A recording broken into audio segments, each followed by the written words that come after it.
बिस्मिल्लाहिर्रहमानिर्रहीम। अस्सलाम वालेकुम डियर स्टूडेंट्स, मैं हूं आपका बायोलॉजी इंस्ट्रक्टर उबैदुर रहमान बेग। आज हम चैप्टर 9 में जो एसएलओ पढ़ेंगे वो है list the taxonomic ranks of classification. Classification को हम डिटेल से पढ़ चुके हैं, इसके एडवांटेजेस क्या थे, इसकी हिस्ट्री क्या रही है। अब हम देखने जा रहे हैं कि क्लासिफिकेशन के दौरान जब हम लिविंग ऑर्गेनिजम्स की ग्रुपिंग कर रहे हैं तो इसमें हम कौन कौन से रैंक्स या कैटेगरीज यूज कर रहे हैं, ये हमने आज पढ़ना है। Knowledge SLO basic taxonomic ranks from domain to species. अब बायोडाइवर्सिटी हमने पढ़ा, जहां हमने देखा कि लिविंग ऑर्गेनिजम्स जो है इनमें बहुत ज्यादा डाइवर्सिटी है। और मैं आप लोगों को बता चुका हूं कि हम एस्टिमेट करते हैं कि तकरीबन 8.7 मिलियन स्पीशीज एक्सपेक्टेड है कि इस वक्त ये दुनिया में मौजूद है, जबकि इनमें से हमने 1.2 मिलियन स्पीशीज डिस्कवर किए, which again is a very large number. जब आप साइंटिफिकली इतने ज्यादा लिविंग ऑर्गेनिजम्स को पढ़ रहे हैं, उन पे रिसर्च कर रहे हैं, उनके कैरेक्टरिस्टिक्स को लिख रहे हैं, जान रहे हैं, तो साइंटिस्ट जो थे इन्हें बहुत जल्द ये रियलाइज हुआ कि हमें ना एक ऐसा सिस्टम वजूद में लाने की जरूरत है जो हमारे लिए इन चीजों को पढ़ना और अंडरस्टैंड करना और एक दूसरे के साथ कम्युनिकेट करना आसान कर दे। इस चीज को देखते हुए फिर हमारे पास विद इन क्लासिफिकेशन सिस्टम हमने टेक्सोनोमिक हायरार्की इंट्रोड्यूस करवाई। हायरार्की आप कहते हो जब आप चीजों को उनको टॉप से बॉटम अरेंज करते हो। ठीक है, आपके स्कूल कॉलेजेस की भी हायरार्की है, किसी भी आप कंपनी में जॉब कर रहे हैं वहां भी हायरार्की है कि जो सबसे ज्यादा पावरफुल है, सीनियर है, वो टॉप पे होते हैं, जो जूनियर है, जिसकी पावर कम है, वो बॉटम में होते हैं। यही काम हायरार्की का हमने क्लासिफिकेशन में भी अप्लाई किया। इसे हमने कहा टेक्सोनोमिक हायरार्की। टेक्सोनोमिक हायरार्की में हम लिविंग थिंग्स को क्लासिफाई करते हैं। जब आप इन्हें डिफरेंट रैंक्स में क्लासिफाई करते हो तो हम स्टार्ट करते हैं ब्रॉड ग्रुप से। ब्रॉड ग्रुप से मतलब यह है कि जहां एक ग्रुप के अंदर मल्टीपल स्पीशीज होती हैं, और जितना वो बड़ा ग्रुप होता है वहां हम देखते हैं उनमें पाई जाने वाली स्पीशीज में कॉमनैलिटीज कम होती हैं। जैसे जैसे आप हायरार्की में निचले रैंक पे आते जाते हो, आप अब जनरल ग्रुप से स्पेसिफिक कैटेगरी की तरफ मूव करते हो। जितना रैंक छोटा होता जा रहा है आप उतने ही स्पेसिफिक होते जा रहे हो। छोटे रैंक में जितने भी लिविंग ऑर्गेनिजम्स होंगे वो एक दूसरे से ज्यादा मिलते जुलते होंगे। ठीक है, तो हम मूव कर रहे हैं ब्रॉड से स्पेसिफिक की बेस पे, और जितना स्पेसिफिक हम होते जा रहे हैं हमें उनमें सिमिलैरिटीज नजर आ रही हैं। और उसकी वजह क्या है कि जब आप ब्रॉड से स्पेसिफिक कैटेगरीज की तरफ मूव कर रहे होते हो तो आप लिविंग ऑर्गेनिजम्स को उनके कॉमन कैरेक्टरिस्टिक्स और कॉमन एंसेस्टर की बेस पे अरेंज करते हो। हम कहते हैं जो लिविंग ऑर्गेनिज्म एक दूसरे से ज्यादा मिलते जुलते हैं, जिनका माजी में एंसेस्टर सेम रहा होगा, इन्हें फिर हम छोटे ग्रुप्स में एक जगह इकट्ठा रखते हैं। जहां हमें लगता है कि इनके कैरेक्टरिस्टिक्स में बहुत ज्यादा फर्क है, इनके एंसेस्टर करीब में नहीं बहुत दूर जाके मिलते होंगे, करीब वाले एंसेस्टर अलग अलग होंगे, वहां फिर आप इनको अलग अलग ग्रुप्स में रख रहे होते हो। तो ये आपके पास हायरार्की जो है हमारे लिए चीजों को अंडरस्टैंड करना आसान कर देती है। ठीक है, आगे यही बात है कि हमारे पास इस हायरार्की में जो टेक्सोनोमिक रैंक्स बनते हैं ये असल में टेक्सोनोमिक हायरार्की के डिफरेंट लेवल्स हैं, जिनमें हम लिविंग ऑर्गेनिजम्स को क्लासिफाई कर रहे हैं, अरेंज कर रहे हैं from general to specific. For example अगर हम रैंक्स की बात करें तो हमारे पास सबसे बड़ा जो रैंक आता है, हाईएस्ट रैंक बायोलॉजिकल क्लासिफिकेशन में, इट इज कॉल्ड डोमेन। तो देखो डोमेन सबसे बड़ा है तो इसका मतलब है ये ब्रॉड ग्रुप है, ये जनरल है। जैसे कि आप देख सकते हो हमारे पास जितने भी दुनिया के जानदार हैं, हम क्या करते हैं, इन्हें तीन बुनियादी ग्रुप्स में या तीन बुनियादी डोमेन्स में अरेंज करते हैं, which is archaea, domain you bacteria और डोमेन यूकैरिया। अब आप खुद देखो कि आप ये बात इजीली अंडरस्टैंड कर सकते हो कि आपने दुनिया के तमाम जानदार तीन ग्रुप्स में कैटेगराइज कर दिए। अब एक ग्रुप के अंदर जो लाखों की तादाद में ऑर्गेनिज्म है, आपको उस ग्रुप के नाम से ज्यादा कितना पता लग जाएगा? यूकैरिया से आपको चंद बातें तो पता लग जाएंगी कि ये वो ऑर्गेनिज्म होंगे जिनके सेल्स यूकैरियोटिक सेल्स हैं, इनके बुनियादी सेल स्ट्रक्चर क्या होगा। लेकिन इससे ज्यादा आप क्या देखोगे कि अब इनमें प्लांट्स भी हैं, एनिमल्स भी हैं, फंजाई भी हैं। सिर्फ यूकैरिया से आपको क्या पता लग रहा है इससे ज्यादा कि ये यूकैरियोटिक है?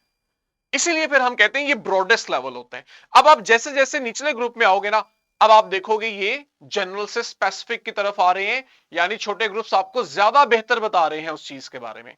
फॉर एग्जाम्पल, अगर हम इस डोमेन ग्रुप को डिवाइड करें और इससे छोटे हायरार्की रैंक में आए या छोटे टेक्सोनॉमिक रैंक में आए, तो डोमेन से छोटा रैंक है किंगडम।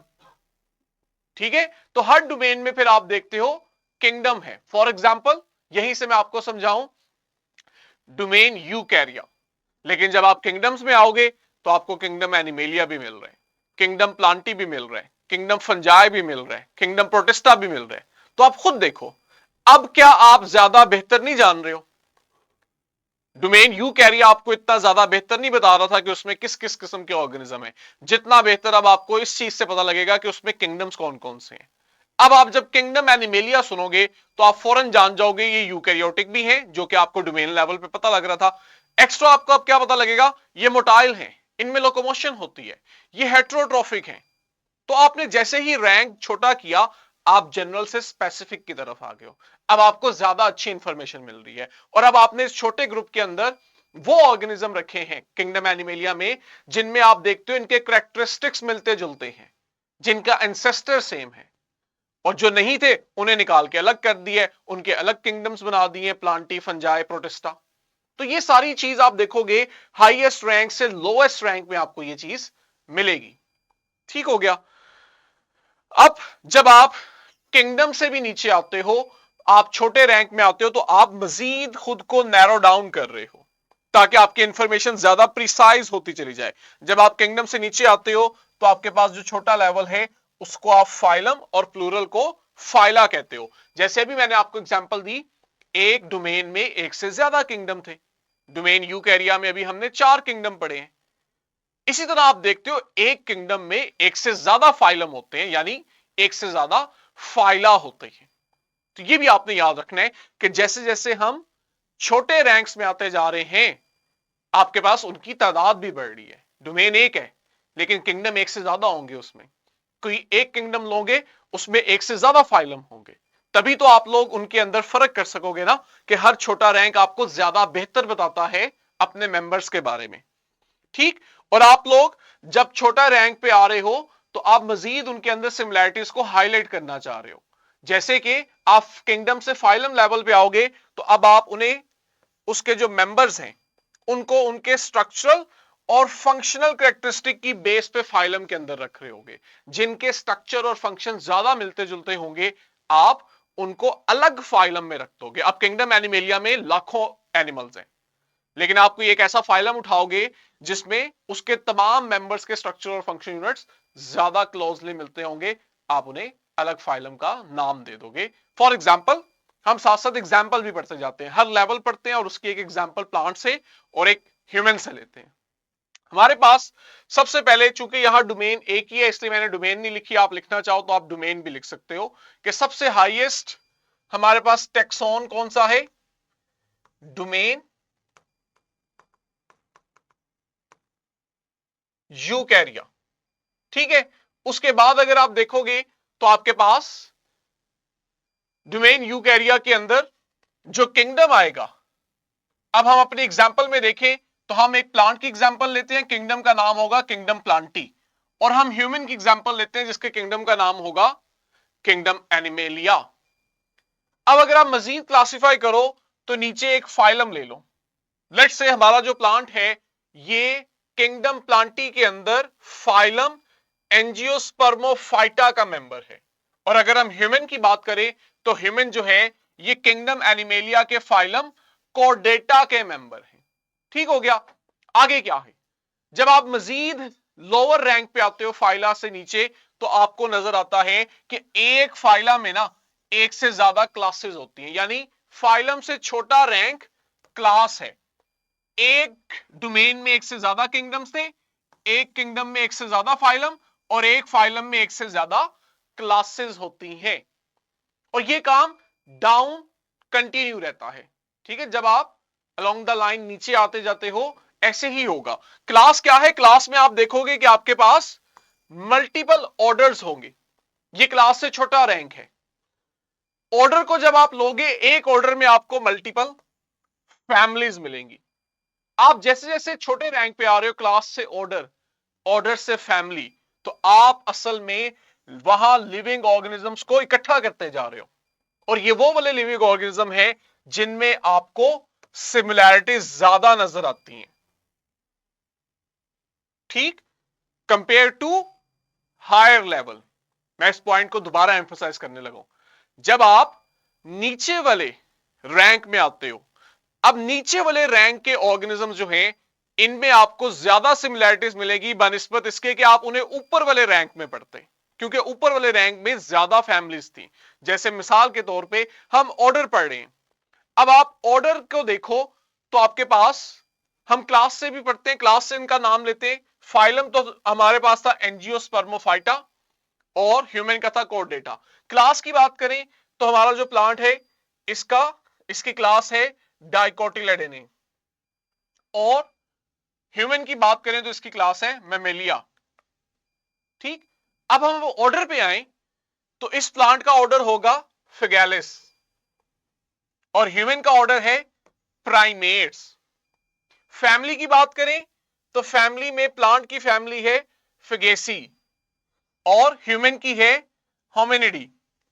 अब जो पॉइंट मैं समझाना चाह रहा हूं वो ये कि आप फिगेसी फैमिली के जितने भी मेंबर्स हैं ना, जब आप फैमिली लेवल पे इन्हें पढ़ोगे तो आपको ज्यादा इंफॉर्मेशन मिलेगी, बजाय इसके कि आप उन ऑर्गेनिजम्स को ऑर्डर लेवल पे पढ़ते, क्योंकि ऑर्डर के अंदर एक से ज्यादा फैमिलीज थी, इसलिए आपके पास वहां हर फैमिली की उतनी ज्यादा इंफॉर्मेशन मौजूद नहीं थी। लेकिन जब आपने ऑर्डर में मौजूद मल्टीपल फैमिलीज में से एक फैमिली को पिक किया, अब आप उसके मेंबर्स को पढ़ोगे ना, तो अब आपको यहां ज्यादा इंफॉर्मेशन मिलेगी। यही काम ऊपर भी है। जब आप क्लास लेवल पे पढ़ोगे तो एक क्लास के अंदर मल्टीपल ऑर्डर्स हैं, आपको इतनी ज्यादा इंफॉर्मेशन नहीं मिलेगी। लेकिन आप उन ऑर्डर में से किसी एक ऑर्डर को पिक करके डिटेल पढ़ोगे, अब आपको ऑर्डर लेवल पे ज्यादा इंफॉर्मेशन मिलेगी। तो हम जैसे जैसे अपना रैंक लोअर करते जा रहे हैं, हमें वो रैंक ज्यादा बेहतर इंफॉर्मेशन देता है ऊपर वाले रैंक की निस्बत। ये बड़ी इंपॉर्टेंट बात है। ठीक, कहते हैं आपके पास जैसे जैसे आप नीचे आ रहे हो, क्लासिफिकेशन ज्यादा स्पेसिफिक होती जा रही है, हमें ज्यादा बेहतर पता लग रहा है लिविंग ऑर्गेनिजम्स का, और फाइनली फिर आप पहुंचते हो जीनस के ऊपर। ठीक है, जो कि फैमिली से छोटा रैंक है लेकिन स्पीशीज से बड़ा होता है। पीछे करें एक स्लाइड। ये देखो कि फैमिली के बाद हम आगे जीनस लेवल पे, फैमिली से छोटा लेकिन लास्ट पे मौजूद स्पीशीज लेवल से बड़ा है। अगेन, एक फैमिली के अंदर एक से ज्यादा जीनस होते हैं, और हर एक जीनस जो है उसमें फिर आगे मल्टीपल ऑर्गेनिज्म होते हैं। जीनस आपको उन ऑर्गेनिजम्स की ज्यादा बेहतर इंफॉर्मेशन देता है, बजाय इसके कि आप उन्हें फैमिली लेवल पे पढ़ते हैं। पिछली करें स्लाइड। अगली, फाइनली जो है हम आते हैं अपने सबसे लोवेस्ट लेवल पे, जो कि हमारा सबसे स्पेसिफिक लेवल है। ठीक है, इस टेक्सोनॉमिक रैंक का जो सबसे छोटा रैंक है, ये आपके पास सबसे स्पेसिफिक होता है, क्योंकि ये एक इंडिविजुअल को रिप्रेजेंट कर रहा होता है। इसे आप बोलते हो स्पीशीज लेवल। ये जो स्पीशीज लेवल है, इसमें हम कहते हैं वो ऑर्गेनिजम्स होते हैं जो एक दूसरे के सिमिलर होते हैं। अब आपने इसकी डेफिनेशन देखनी है। Species level consist of similar organisms. Similar organisms किस बेस पे सिमिलर हैं? क्योंकि हम कहते हैं दे कैन इंटरब्रीड, ये आपस में इंटरब्रीड करते हैं, और इसके नतीजे में ये अपने ही जैसे फर्टाइल ऑफस्प्रिंग प्रोड्यूस करते हैं, जिसकी वजह से क्या होता है, इनमें रिप्रोडक्टिव आइसोलेशन रहती है फ्रॉम अदर ग्रुप्स। अच्छा, मैं डेफिनेशन को भी समझाता हूं, लेकिन पहले हम इसको कंप्लीट करें। एक जीनस के अंदर एक से ज्यादा स्पीशीज हैं। अब स्पीशीज आपके पास टेक्सोनॉमिक रैंक का सबसे लोएस्ट और सबसे स्पेसिफिक रैंक है, लेवल है, जो आपको किसी भी एक स्पीशीज के बारे में सबसे ज्यादा इंफॉर्मेशन देते हैं। एक स्पीशीज एक से ज्यादा ऑर्गेनिज्म की है, एक स्पीशीज में मल्टीपल ऑर्गेनिज्म है, लेकिन वो सब एक स्पीशीज होते हैं क्योंकि उनके अंदर ये खसूसियत होती है कि आप इन्हें जब देखें तो ये आपस में इंटरब्रीड करते हैं, जबकि ये दूसरी स्पीशीज के मेंबर्स के साथ इंटरब्रीड नहीं करते। जब ये सिर्फ एक दूसरे के साथ ही इंटरब्रीड करते हैं तो हम कहते हैं इनमें रिप्रोडक्टिव आइसोलेशन है, कि ये अपने ही जैसे मेंबर के साथ इंटरब्रीड करेंगे, किसी दूसरे मेंबर के साथ, किसी दूसरे स्पीशीज के मेंबर के साथ ये इंटरब्रीड नहीं कर सकते। और दूसरी खासियत ये होती है कि जब ये अपने ही जैसे मेंबर के साथ इंटरब्रीड करते हैं तो जो अगली जनरेशन बनती है, ऑफस्प्रिंग बनते हैं, वो भी फर्टाइल होते हैं, यानी कि उनमें भी आगे मजीद रिप्रोड्यूस करके अपने ही जैसे और नए इंडिविजुअल्स बनाने की सलाहियत होती है। इसे आप कहते हैं फर्टाइल ऑफस्प्रिंग। ठीक हो गया। तो हमारे केस में यहां पे प्लांट जो है उसका जीनस है क्विरकस और ह्यूमन का जीनस है होमो। और अगर हम स्पीशीज लेवल पे आए तो अब ये जो नेम है ये आपके पास इस प्लांट का साइंटिफिक नेम है विच इज क्विरकस रोबर। और ह्यूमन का देखिए तो हमारा साइंटिफिक नेम है होमो सेपियंस। ठीक हो गया। तो आप देखो, अगर मैं आपको ह्यूमन की एग्जांपल दूं जो आप ज्यादा बेहतर समझ सकते हो, अगर हम डायरेक्ट साइंटिफिक नेम लें, हमें अगर साइंटिफिक नेम आते हैं और हम डायरेक्ट स्पीशीज का नाम लें तो आप खुद देखो कि आपके जहन में इस स्पीशीज के बारे में सबसे ज्यादा इंफॉर्मेशन आएगी, बजाय इसके कि आप यहां किंगडम लेवल का नाम लेते। मैं ह्यूमन कहने की बजाय कहता किंगडम एनिमेलिया का मेंबर। अब आपके जहन में इतनी ज्यादा इंफॉर्मेशन ना आती जितना मैंने उस ह्यूमन का साइंटिफिक नेम लेके आपको बताया, जिससे आप ज्यादा स्पेसिफिक हो गए, आपको पता लग गया कि किंगडम एनिमेलिया के जो लाखों मेंबर्स हैं उनमें से मैं किस एक मेंबर या किस एक स्पीशीज की बात कर रहा हूं।